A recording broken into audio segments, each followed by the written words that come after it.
हरे कृष्णा, राधे राधे। आप सभी को कामिका एकादशी की हार्दिक शुभकामनाएं।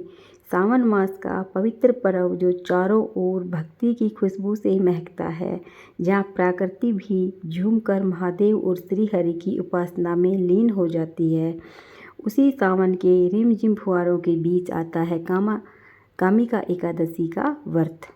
कामिका एकादशी यह पावन तिथि हमारे जीवन में सिर्फ एक धार्मिक अनुष्ठान बनकर नहीं आती, बल्कि आत्मा को जागृत करने वाली एक नई उमंग लेकर आती है।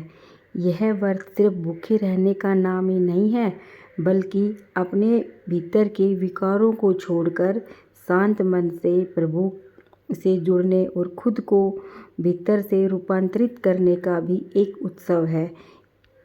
और ना इच्छाओं और सुख दुख के इस चक्रव्यूह से बाहर निकलने का रास्ता हमारे ऋषि मुनियों ने पहले ही बता दिया था, और वो रास्ता है एकादशी व्रत।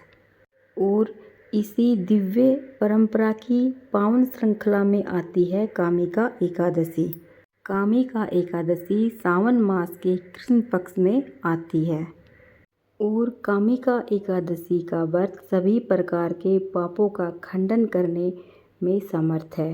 कामिका एकादशी व्रत का पालन करने से हमें अनंत पुण्यों के फल की प्राप्ति होती है। एकादशी का व्रत का पालन करने से हमें भगवान श्री हरि विष्णु की सेवा, नित्य सेवा प्राप्त होती है और संसार के जन्म मृत्यु के इस चक्रव्यूह से छुटकारा मिलता है। एकादशी व्रत करने का अत्यधिक पुण्य मिलता है। एकादशी व्रत करने से हमें भगवान का परम धाम प्राप्त होता है। तो चलिए अब जानते हैं कि एकादशी के व्रत का पालन कैसे करना चाहिए। तो एकादशी के दिन हमें सुबह ब्रह्म मुहूर्त में उठ जाना चाहिए, फिर स्नान आदि से निवृत्त होकर एकादशी व्रत करने का संकल्प लेना चाहिए। तो देखिए, आप एकादशी व्रत पूजा घर के मंदिर में भी कर सकते हैं। अगर मंदिर में नहीं करना चाहते तो एक चौकी लगाइए, चौकी लगाकर उस पर पीला वस्त्र बिछाइए और लक्ष्मी नारायण का चित्र विराजमान करिए। सबसे पहले चावल का प्रयोग नहीं करना है, आपको तिल या फूलों का आसन देकर भगवान को विराजमान करना है।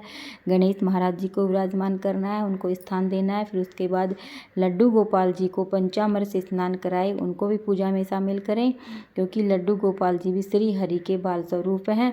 अगर लड्डू गोपाल जी नहीं हैं तो आप शालिग्राम जी को विराजमान कर सकते हैं और जल का छींटा दे शुद्धिकरण करके फिर आप धूप दीप प्रज्वलित करें, लड्डू गोपाल जी का सुंदर श्रृंगार करें और भगवान की मंगल आरती करें, भोग लगाएं और एकादशी व्रत करने का संकल्प लें।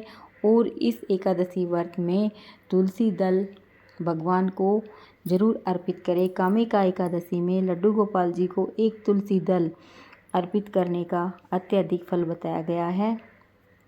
और तुलसी दल ना दशमी तिथि को ही तोड़कर रख ले, एकादशी को तुलसी पत्तर नहीं तोड़े जाते हैं। बोलो एकादशी माता की जय। कामिका एकादशी व्रत कथा इस प्रकार है। युधिष्ठिर ने भगवान श्री कृष्ण जी से कहा कि हे प्रभु, हे गोविंद, हे वासुदेव, आपको नमस्कार है। आपने मुझ पर बड़ी कृपा की है, जो एकादशी की कथाएं सुना रहे हैं। अब सावन मास के कृष्ण पक्ष में कौन सी एकादशी होती है, उसका वर्णन कीजिए। तत्पश्चात भगवान श्री कृष्ण ने कहने लगे, हे राजन सुनो, मैं तुम्हें एक पाप नाशक कथा सुनाता हूँ, जिसके पूर्व काल में ब्रह्मा जी ने देव ऋषि नारद जी के कहने पर सुनाई थी। नारद जी ने ब्रह्मा जी से कहा, हे भगवान, हे कमलासन, मैं आपसे ये कथा सुनना चाहता हूँ कि सावन मास के कृष्ण पक्ष में जो एकादशी होती है उसका क्या नाम है, उसके कौन से देवता हैं तथा उससे कौन सा पुण्य फल प्राप्त होता है। प्रभु ये सब बताइए।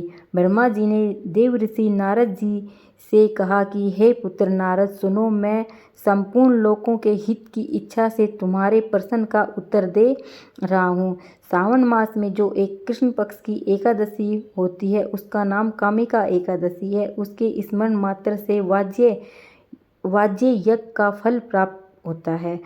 उस दिन श्री हरि, विष्णु, माधव और मधुसूदन आदि नामों से भगवान का पूजन करना चाहिए। भगवान श्री कृष्ण के पूजन से जो फल मिलता है वह गंगा, काशी, नैमिषारण्य तथा पुष्कर क्षेत्र में भी सुलभ नहीं है। सिंह राशि के बृहस्पति होने पर तथा व्यक्तिपात और दंड योग में गोदावरी स्नान से जिस फल की प्राप्ति होती है वह फल भगवान श्री कृष्ण जी के पूजन से भी मिलता है। जो समुद्र और वन सहित सारी पृथ्वी का दान करता है तथा जो कामिका एकादशी का व्रत करता है वे दोनों समान फल के भागी माने गए हैं। अर्थात जो मनुष्य पूरी श्रद्धा भाव से कामिका एकादशी का व्रत रखते हैं उन्हें समुद्र सहित और वन सहित सारी पृथ्वी का दान करने का पुण्य फल प्राप्त हो जाता है। जो ब्याही हुई गाय को जब सामग्रियों सहित दान करता है उस मनुष्य को जिस फल की प्राप्ति होती है वही फल कामिका एकादशी व्रत रखने वाले मनुष्य को मिल जाता है। जो मनुष्य सावन मास के भगवान श्री हरि का पूजन करता है उसके द्वारा गंधर्वों और नाग सहित संपूर्ण देवताओं की पूजा हो जाती है। अंततः पाप भेरू मनुष्यों को यथाशक्ति प्रयत्न करके कामिका एकादशी व्रत के दिन श्री हरि का पूजन अवश्य करना चाहिए। जो पाप रूपी पंख से भरे हुए संसार समुद्र में डूब रहे हैं उनका उद्धार करने के लिए कामिका एकादशी व्रत सबसे उत्तम है। अध्यात्मक विद्या परायण पुरुषों को जिस फल की प्राप्ति होती है उससे बहुत अधिक फल कामिका एकादशी व्रत रखने वालों को मिल जाता है। कामिका एकादशी व्रत करने वाला मनुष्य रात्रि में जागरण करके ना तो कभी भयंकर यमराज का दर्शन करता है और ना ही मनुष्य की दुर्गति होती में ही पड़ता है।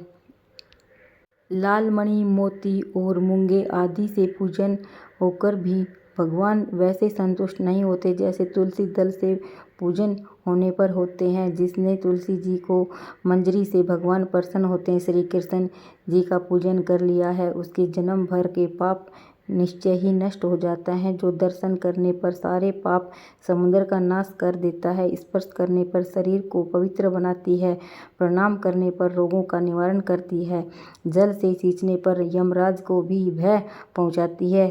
आरोपित इतनी कथा सुनाकर भगवान श्री कृष्ण जी धर्मराज युधिष्ठिर से कहने लगे कि हे राजन, ये तुम्हारे सामने मैंने कामिका एकादशी महिमा का वर्णन किया है।